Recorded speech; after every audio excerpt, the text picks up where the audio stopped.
It's very hard for me to be impressed, but the product that you've developed and that you have, it's something very, very unique. For those who don't know who Dave Johnson is, I started in college, my junior year. The internet was invented. My very best friend, he was in a car accident and he lost his legs. I went to his house and I said, "You got to see this stuff." And I showed him the internet, and he was kind of down and out. He didn't know what he was going to do with his life. He was just out of the hospital. And I said, "How about this? Get a computer, go finance one, go to Best Buy and learn how to do these graphics, and I'll sell them. And I got some guys that'll do the development." But let me ask you this, like what you said with the first visualizer, you guys were taking pictures of the vehicles? We were friends with all the car dealers in the neighborhood.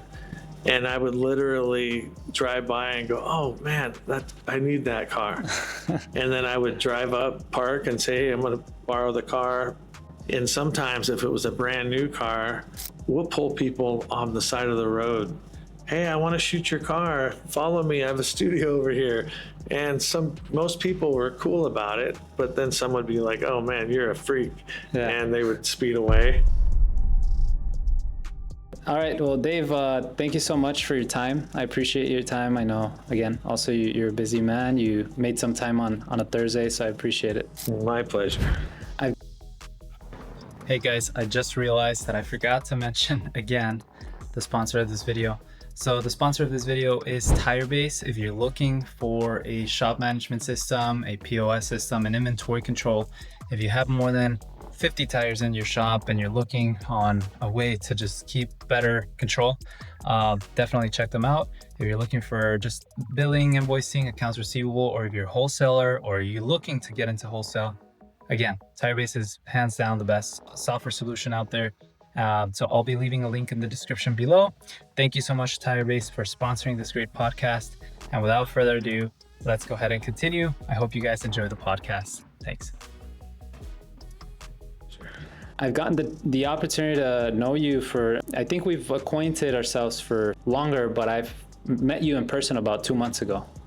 And it's very hard for me to be impressed, but the product that you've developed and that you have, it's something very, very unique. For those who don't know who Dave Johnson is, would you mind giving us a background of who Dave Johnson is and how did he start in this industry? Yeah, no problem. Well, this is all I know. I started in college, my junior year. I was going to school at Chapman University and getting my degree in business. And the internet was invented.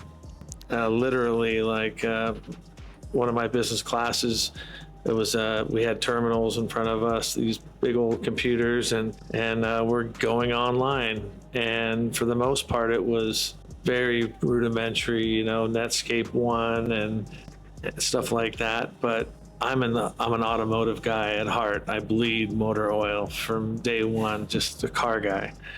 So I'm looking up literally wheels, and Momo, Italy's got a site, and Antera's got a site, and they were these forward-thinking companies that, were very tech savvy.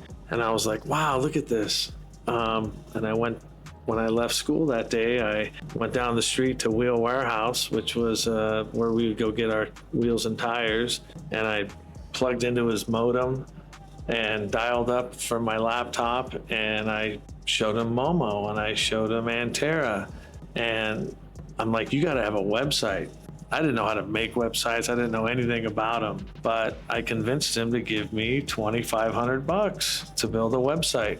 And then I went back to school the next week, and I put a little ad up at the message wall for programmers, website developers wanted.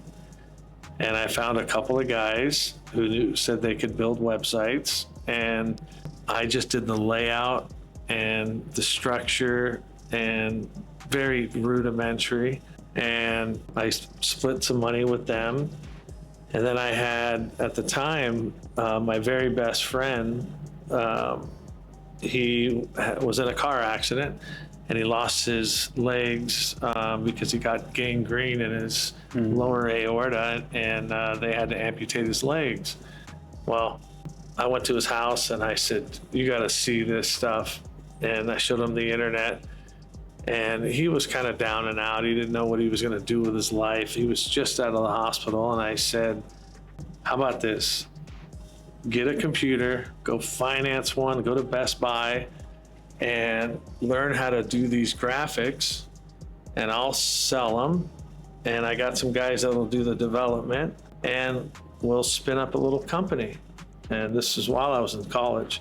He's like, "Okay." So him and his mom went down and got a Best Buy credit card and bought a Acer computer, and he started teaching himself. Really smart guy. And we built out the Wheel Warehouse website, and they worked with all these manufacturers who didn't have websites yet. So it just kind of steamrolled. And I was doing sites for any industry the first year, and I wasn't getting any traction. We did a site for a bakery. We did a site for a clothing company. We did a race team, and then Wheel Warehouse. And then all of a sudden it just made sense to focus on automotive. And that's what we did. And the company we first started was called Net Profits. And that company didn't really make any money, but we sold the domain for like 12 grand. So that was where we made some money. And then we teamed up with another guy who owned a company called Icon Media. And so it was myself, my high school best friend, Scott Johnson, and this guy, Rich Oren. Well, Rich was really talented, but he was not very socially on top of his game, and he would get rude to customers when they'd ask for changes, and kind of got me in a pickle on a couple of meetings. So make a long story short, we bought him out and we kept his name. And then I spun up Icon Media, and that was in 1996. Would you say that was like the first like formal company, or like that had already traction? Yeah, and we did sites for the manufacturers like MHT Wheels and TSW, and we did stuff for some tire manufacturers. We did a Turo and did a lot of stuff for General Tire. And then as things went on, I just really felt like every time we sold a job, that was it. The job was over, and we needed some kind of reoccurring revenue. So that's when I looked into building out a visualizer, and I didn't want anyone really to know. So we had a studio there that we shot cars. So we would capture the same angle that we needed for the visualizer, and we would just store that file. Then after about a year, I had a couple hundred great studio vehicle photos, and we launched our first visualizer. And MHT Wheels was the first ones to come on board with Fuel and Niche and, you know, like maybe 5 brands, Jesse James and Foose. And then it just kind of started to steamroll. But let me ask you this, like you said with the first visualizer, you guys were taking pictures of the vehicles. Yes. And then like, that's like the skeleton you would use. That was our proof of concept, and I had enough vehicles. And then I found out, okay, I could license some vehicle imagery from other companies. Okay. And I started doing that. So I was gonna say that must have been like adding every single vehicle in there. Like, would you rent them, or would you like ask strangers? We were friends with all the car dealers in the neighborhood. Okay. And I would literally drive by and go, "Oh man, I need that car." And then I would drive up, park, and say, "Hey, I'm gonna borrow the car. Can I take it?" And we made friends with them. And sometimes if it was a brand new car, we would be like, "Hey, we'll pull people on the side of the road hey, I want to shoot your car. Follow me. I have a studio over here.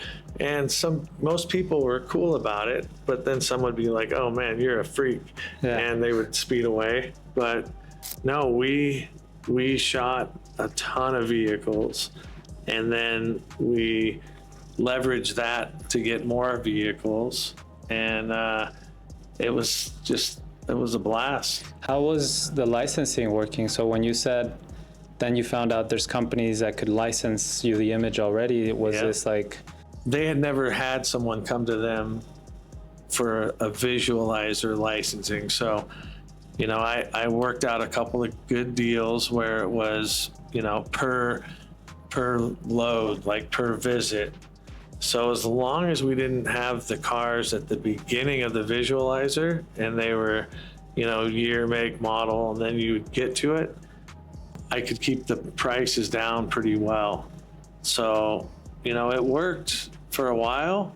And even now, you know, I license vehicles now, but now we're getting to a point where we're either getting other imagery from other sources, or we're getting it supplied and adding it to our library.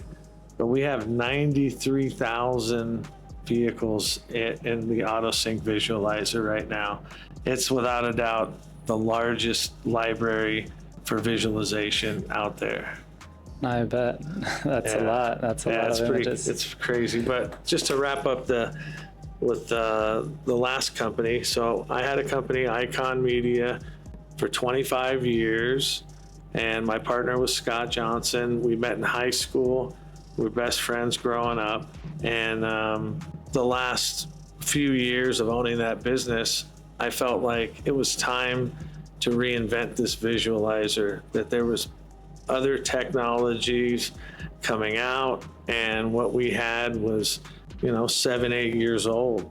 So I talked to my business partner, I talked to the managers, the guys that we had working for us, and they're like, why would we do another visualizer? We have all the customers.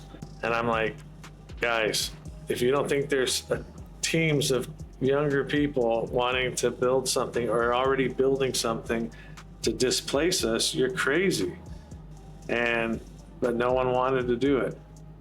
So I left. I resigned and ended up selling my shares to Scott's wife. Scott unfortunately passed away. He had a brain aneurysm, and he's missed horribly by myself, and I'm sure most people that ever knew him. But my old company, Icon, still running strong, and good people, just different product. You know, the stuff that we do now is all powered through an API. It can be deeply integrated into a website, or it can be an add-on with just an embed code. And what's great about what we did with AutoSync was the tires, okay? Because most visualizers in the industry is really wheels, and tires change the look of a car so much. So we went down that wild road with tires, and now we have, I don't know, 7,000 tire SKUs, independent SKUs in our system, all the right proportions. And so you can see your car with the tire you want, with the lift or the lowered or stock height or leveled. And you get it at 3 different angles, so you can really get a good view of it. Right. Now, I think, and that's actually a good, maybe that's something that we should clarify, because a lot of these viewers might not be even 100% on what a visualizer means. So why don't we start there too? What is a visualizer? At this point, it used to be called wheel visualizer, but now, like you're saying now... Yeah, it's a vehicle visualizer. So what's the purpose of a vehicle visualizer? Just because we're visual, and cars, you know, I think of cars, it's, you know, it's a extension of somebody's personality, and it's not like a pair of shoes. You pick the wrong wheels and they don't look right, or they're the wrong fitment, and you're out a lot of money. And unless you have a way to really visualize, accurately see what's that wheel going to look like on my car, you're rolling the dice, or you're seeing someone else's car and going, I like that, I want that. Right. And so it's really so pretty much like a then again for those of you watching, then a wheel visualizer is kind of like what you see here. It's a customer that wants to buy tires or wheels. In this case, it started with wheels, because that's how I remember back in the day. There was like retail.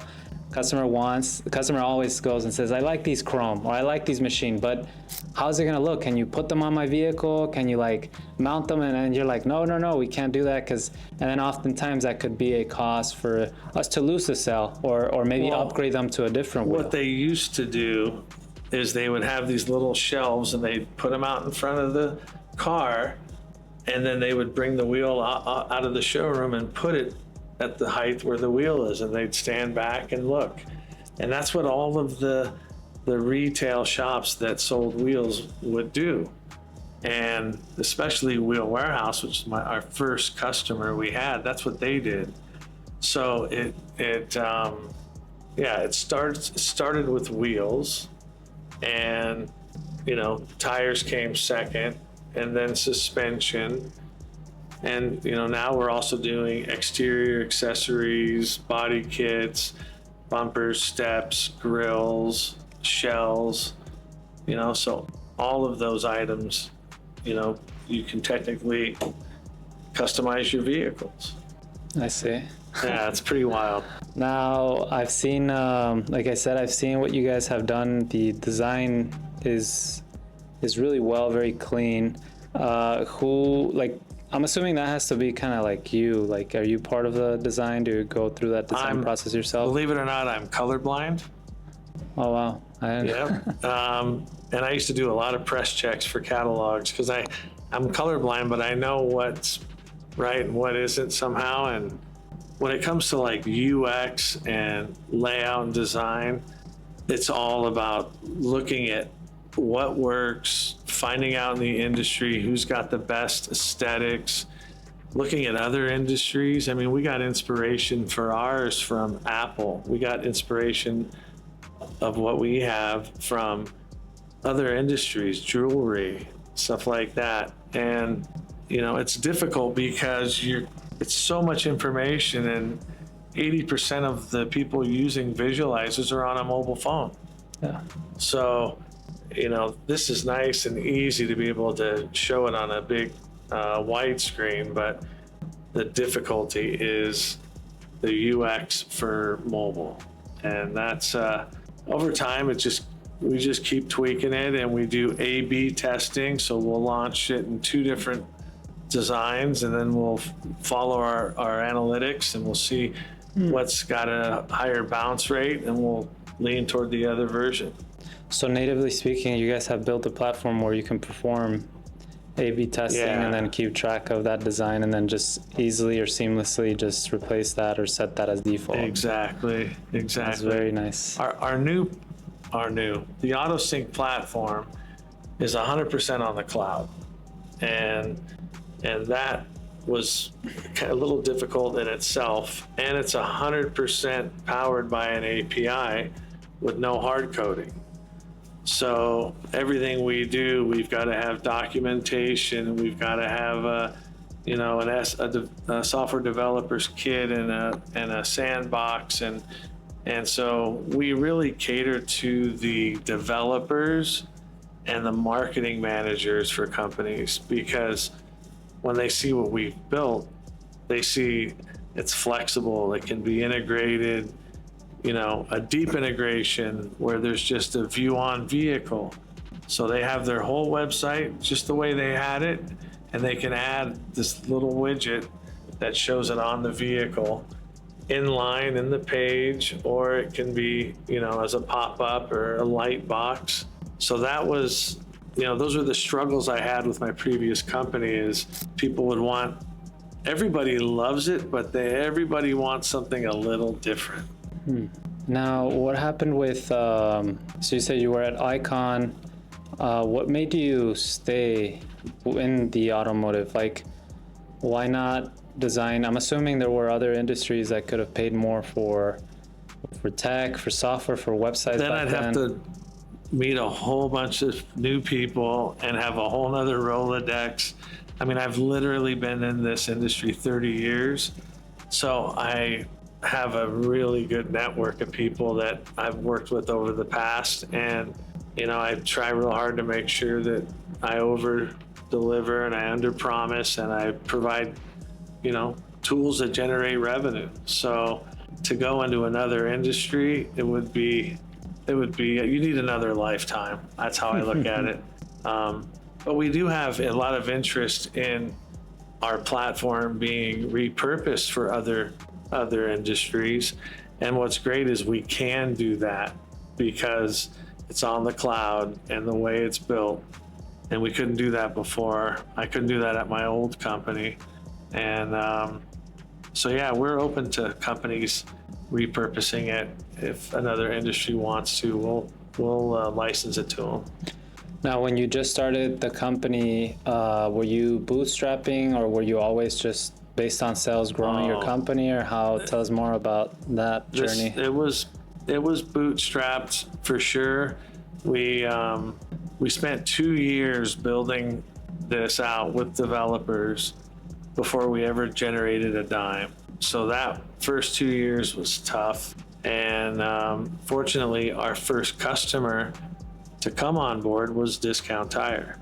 Okay. So, you know, I worked with them in the past and I had a good rapport with them, and they really liked what we were building. And they just said, hey, when you get close to getting it ready, present it to us. We're interested. And so I took a lot of feedback from them and made sure that we were in line with what they were going to want to do someday. Right. So, but yeah, it was also during COVID. So we were maybe 4 months into the build of this thing, and then COVID hit.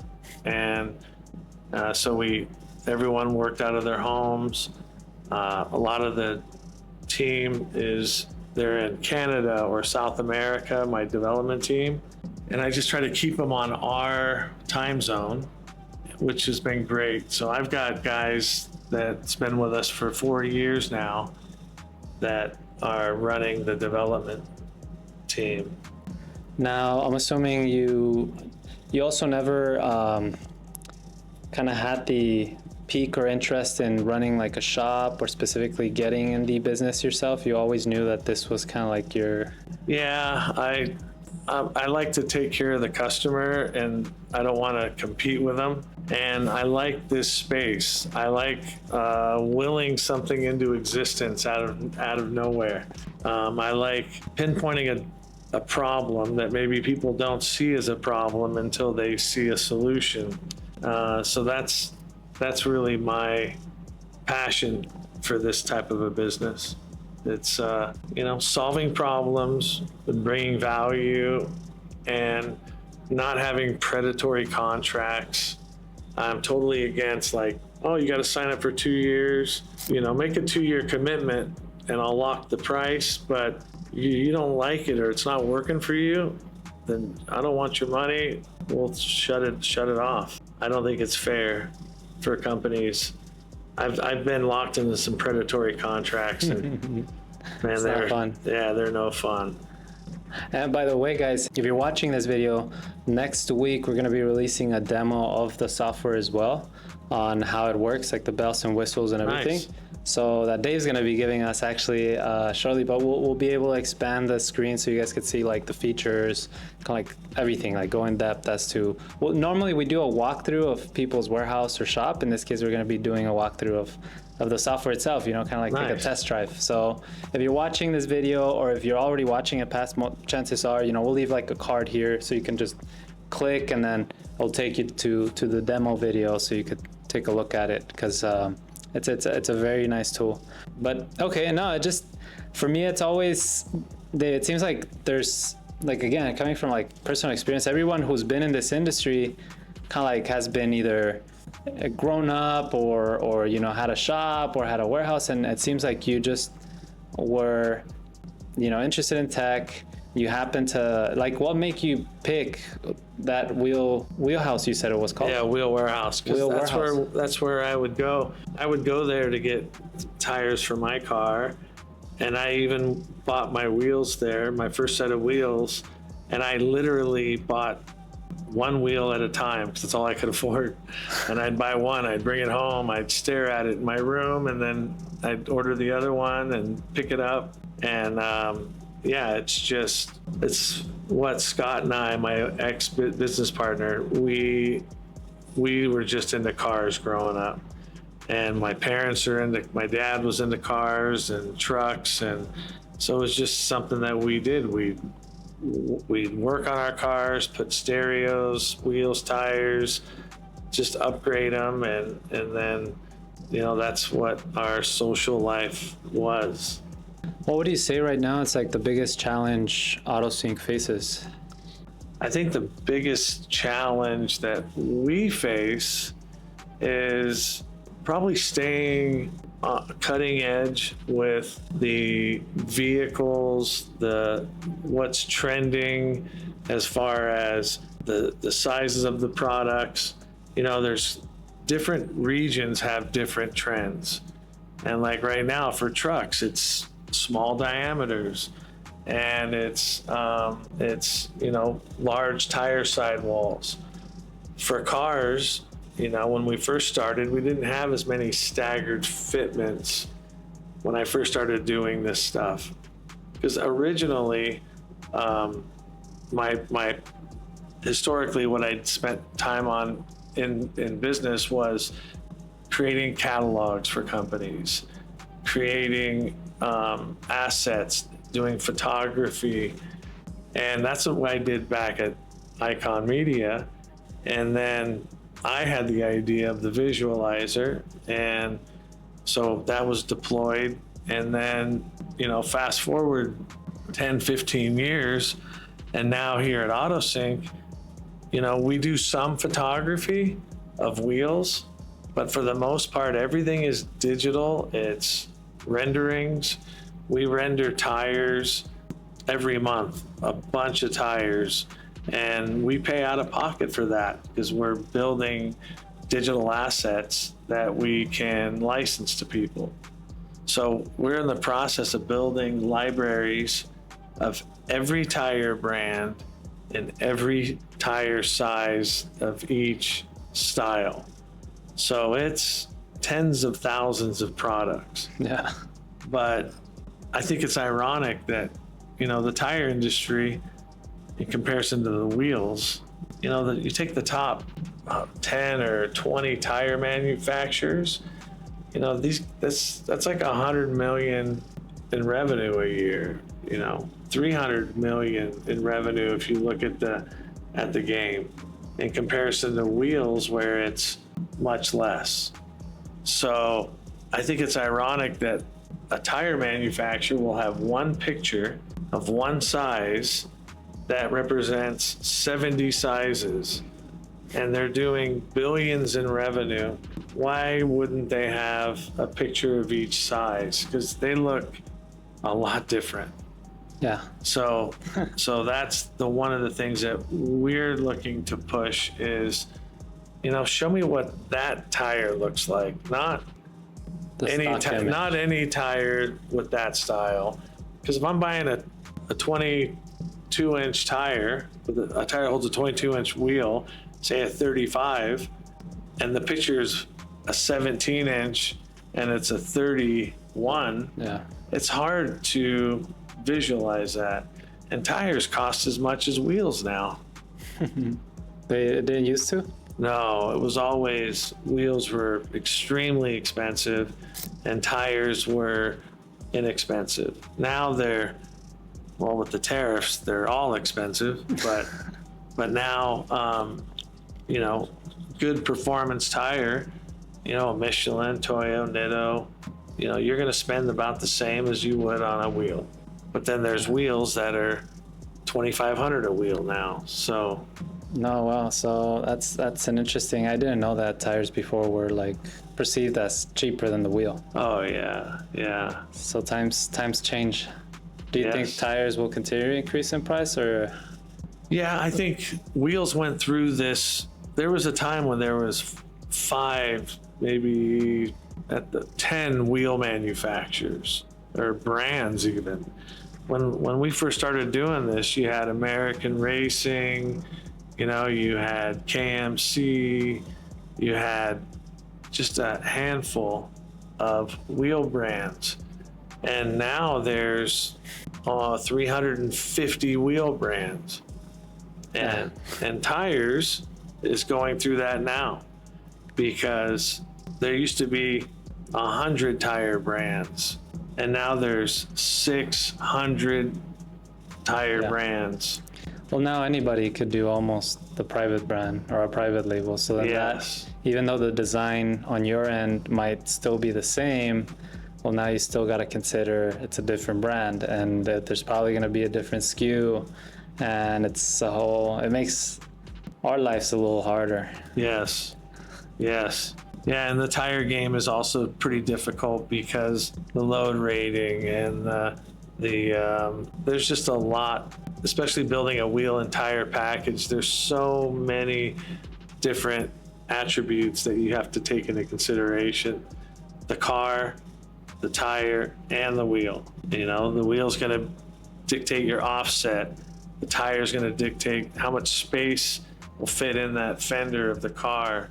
And then the vehicle is going to have requirements on the load rating. And now with electric vehicles, the tires wear so fast. 10,000 miles, you're lucky to get out of a decent set of tires for a Tesla. And, so there's just a lot of curveballs. Okay. I did want to. Okay, so another question I have for you, Dave. I know I've been talking a lot about AI recently, and I'm going to start doing more videos on AI for shops to kind of use in their business, whether that be, sending text messages or emails or answering calls. Because I think fundamentally, I think it's going to transform the way we all do business. And I personally find a lot of value. So I know you've spoken a little bit about how you use AI, but tell me, how does AutoSync use AI for either operation or just work process in general? Oh, wow. It's integrated in everything we do now. So my development team, they all have AI development accounts where they will write code in using AI, and they'll write different versions of code in different methods, and then it will A/B test. It'll compare which is going to be better for what we're doing. We use AI for optical recognition, for positioning of where are the wheels on the car, and it will set coordinates. And so it's speeding up our ability to scale, our ability to minimize human error, and it's been great for processes. So, we'll write scripts that will utilize AI in them so that we can do a bulk mapping. What's great that what we're in the future going to be doing with AI, and what we're working on now, is a closed AI system. So, everything that you see out there is open AI. But we have the vehicle library, the vehicle data, the fitment data, the wheel imagery, the tire imagery, and coordinates on positioning. So by utilizing, putting all of that into a data set that can then work as where you can call and search and get results back with AI, the whole landscape of our platform is going to be changing with AI. And every day we're getting to a point now where everyone in the company is spending 20% of their time in AI, either teaching, setting up, like like we'll do a task for a week, and then we'll have AI learn that task and can take it on from there. So it's a springboard for us. Okay. Yeah. How do you think shops out there could use AI? What are the use cases you see in the future? Voice requests. The guys, a lot of these independent shops have one or two, maybe three people there, and one of the guys that's wrenching is also the owner. Well, you can grab your phone and find out what's the trending tires for a certain year, make, model car. That's got great value. Or what offset should I use with a 3-inch lift on this year, make, model vehicle? And it will source it, bring back that information, and at least give you enough information to make to prepare a better answer. And we're using it outside of developing. We're using it to write out our scopes of work, to help us to lay out a business process, or maybe there's a new product we want to release, but we're not sure. So we can go down that road with AI and then put together a case study. So you're visualizing something like for shops that in one day they could just simply ask like a Siri or the AI just in general, like, hey, I want to upsize the tire of my customer. Like, what size should I put? Or what tire has the best warranty, this size for this vehicle? Stuff like that. Or, my terrain is, my customer lives on a rocky, tore up road. What would be the best tire for an OE replacement that's going to minimize him getting a flat? Now, wouldn't you think though that if an AI is getting to that point, wouldn't it make more sense for the consumer, the end consumer, to actually interact now? You got to know what to ask AI. Okay. So that's where a shop owner or a technician is perfect to engage with AI versus at times an end user. I see. Yeah, that's true. That's I could use I could say, yeah, it's great for developing, but I'm not a developer. I wouldn't know what to ask AI. Where my guys are asking them detailed requests based on certain development languages and processes. Yeah, it's mind-blowing. Now, this tool you guys have built, I'm assuming it's strictly retail, or do you guys also engage in wholesale, or how does that work? Yeah, in that dynamic? It's for every vertical in the space. So we have clients that are car dealers.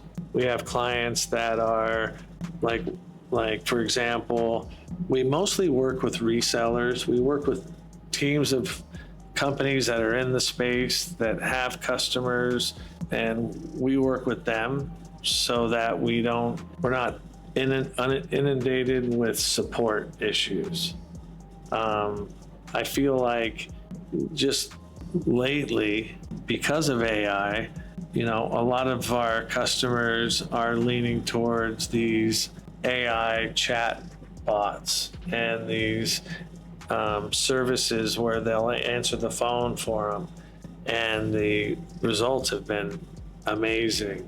After hour phone calls going into a tire shop, AI converts those much easier than an answering machine.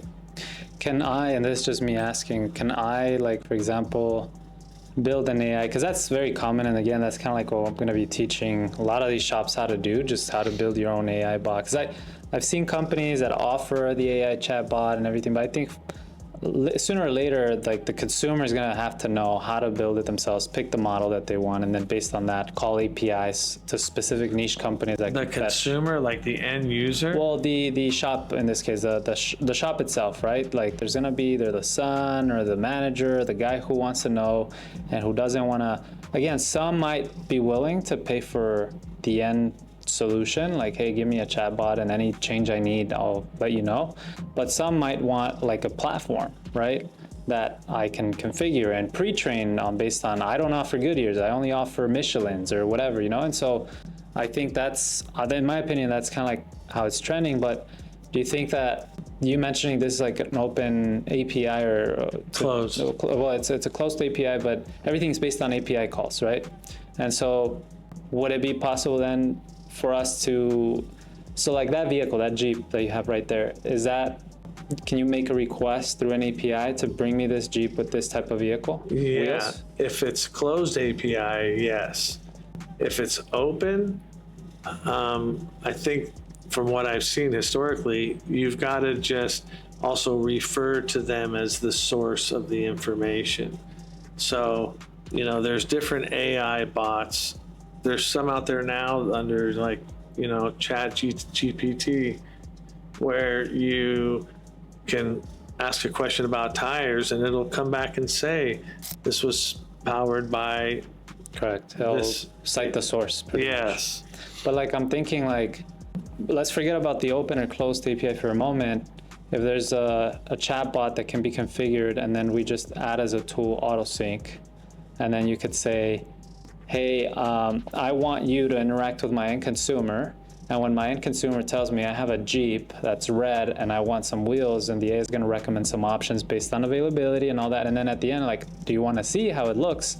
Then it could call the API and bring that. 100%. Yes. And then the consumer would be like, oh, that's awesome. Okay, would you like to buy this? Like, yes, absolutely. Okay, boom. And then just takes a card, takes everything, and a sale happens through the chatbot or through, the AI. And that's exactly where it's going. People now are trained by Amazon. So I want it in minutes, or I want it in hours.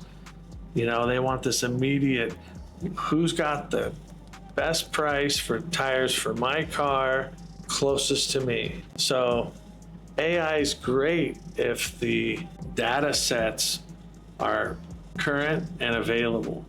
So, that's why it's critical. If you're in the tech industry, you've got to be doing everything with an API. So you have endpoints that can talk and receive information and send information to get answers. And so I 100% see that. In our system, we have an admin portal where our customers check off the brands that they offer, the vehicle types they cater to, if they do dualies or just single rear wheel vehicles. Maybe they do UTVs, but when they configure their account, that limits the information that's going to go into their instance. Results page, right. So that same configuration can say, okay, this is the data set that can be used for that client for an AI bot. So it's all kind of naturally happening right now, and we're in the middle of it. Yeah, it's gonna be a fun ride, man. I feel these next coming 5 years, there's gonna be some good opportunities, and there's gonna be a lot of shifting in traditional business. But well, finally, I do want to talk on how have you seen that AutoSync helps the retail shop or your client in general in increasing their sales? Like, and what would be some recommendations you don't recommend potentially not using this, right? Like, oh yeah, well, bad use cases. I'm a huge fan of the riches are in the niches. And if you're a retail shop, you can't successfully compete with the big boys if you're trying to be everything to everyone. When you carve out a niche, you can always be a general tire shop that people go to get tires. But when you're marketing and you're creating some kind of a demand out in social media or on the web or radio, print, when you carve out a niche, you're immediately looked at as an expert versus Billy's Tire and Wheel. If it was, Billy's Jeep Wheel headquarters, or Jeep wheel and tire packages, or dually trucks, or electric vehicles. It's different. You're able to hyper focus on a market. Your advertising is going to be less. Your ability to attract clients is going to be greater, and it's going to allow you to, in a sense, position yourself differently than the big guys, because the big guys are ultimately going to probably win. And the only way you can offset that is by providing a different type of service or catering to a niche market. So I tell a lot of my customers, if we're building out a site for them or doing a visualizer or just consulting, I say, you're going to get a lot of business from your customers if you can also market to niches, because everybody that's out there that might have a overlander vehicle, they've got another car, or maybe if you're doing wheels and tire packages for UTVs, they have a tow vehicle. So it all works. But just like I said at the beginning, when I was doing websites for everyone, it was hard. When I honed in on just the automotive industry, within 6 months of doing that, I saw the return on that investment. You just build a name faster. Okay. Now, what is the future for AutoSync in your eyes, Dave? What's the future? What's the end goal? What do you want out of all this? Do you eventually want to have Goodyear or Toyo come in and buy you out, or the wheel companies, or do you want to what drives David to keep on going with AutoSync every day? Oh, that's a good question. Well, I'm a big fan of investing in 20-30% of what we bring in back into R&D. I know that innovation is the only way to stay relevant in this space. And companies that don't do that rest on their loins, are gonna be displaced. Historically, it's happened time and time again. So in our situation and in our technology roadmap, we are focused on providing retailers with the tools they need to compete in the market. And what we're doing that other companies aren't, or maybe can't yet, is being able to provide a visual, proportioned example of what their vehicle can look like. It's really one of the main reasons people shop for wheels and tires but bounce, is because they don't want the wheels and tires to stick out too far. They don't want to make a $3,000 purchase and it rub or it wear funny. So AutoSync is really focused on providing what's trending in the marketplace, stances. What's the stance of the vehicle that you like? Because you can get a truck where the wheels and tires stick out an inch on each side. You get one where they're tucked in. It depends on the application, the age of the person, and the look that they're going for. So when you can present, is the year, make, model of my car, here's the 4 trending stances, and to be able to visually show that, and then let them pick the stance, and then see all the products available that match the specs for that stance, that's where we see the game going. And that's one of our main focuses, is to really take the guesswork out of offset and backspacing and load rating, things people it scares them. It's 10 o'clock at night, they're in their pajamas looking to shop for wheels. They might load the cart, but a lot of them don't hit buy now because of that uncertainty. But now again, is that where you see AutoSync 5 years from now? Again, in the future? Well, we're evolving constantly, and we're doing more and more 3D. We're rendering, we're doing a lot of animation. So our platform it's a hybrid platform now with 2D and 3D, but as time goes on, vehicles will be available in all 3D. And we're doing stuff now where you can take your iPhone, pick your wheel, hold it up and see the wheel on your vehicle, or see the wheel and tire on your vehicle. So that's the kind of immersive experiences that's where we're going. Okay. Well, that sounds exciting, man. It's fun. Well, Dave, I appreciate it, man. Thank you again for your time. Again, guys, if you haven't, we're going to be having a demo also that we're going to be showing you just a little more in depth of the tool itself. But this video, just like all the podcasts that are more about the founder, in your case, your story, Dave. Is there anything else? Maybe how can people reach out to you or connect with you if they're interested? Yeah, they can go online to autosynccorp.com, and they'll see the products and services we offer, and they can schedule an appointment, or in the near future, you'll be able to sign up and subscribe and get a visualizer that you can embed in your site, or get the product data and the images that you need for your development team. Okay. Yeah. No, well, again, thank you so much, Dave, for your welcome, time, man. Yeah.